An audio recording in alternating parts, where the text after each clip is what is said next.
لا بصراحه حتى تيست الكول هنا كمان مش حاسه اللي هو قوي يعني. لا بصراحه يعني على 21 جنيه المفروض ان يكون يعني بتدينا حاجه كويسه. لما الاكل يبقى تجربه والطعم يبقى حكايه جربها مع النجار. جبت لكم زي مشروب غازي مصري بسعر 21 جنيه، يلا بينا نجربه مع بعض. واهم حاجه ما تنسوش اللايك الجميل وتصلوا على النبي في الكومنتات وتدخلوا على اللينكات اللي في البايو تحت الصوره عندي وظبطوا الدنيا بقى. يلا بينا. زي بطعم الليمون الحامض.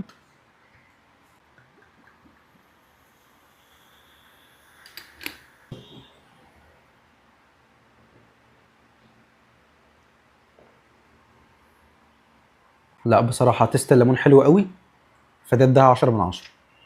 زي يوسفي.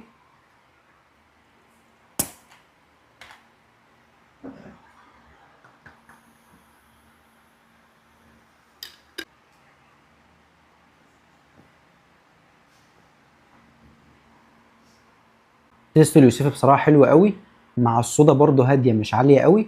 لا بصراحه دي تاخد 10 من 10.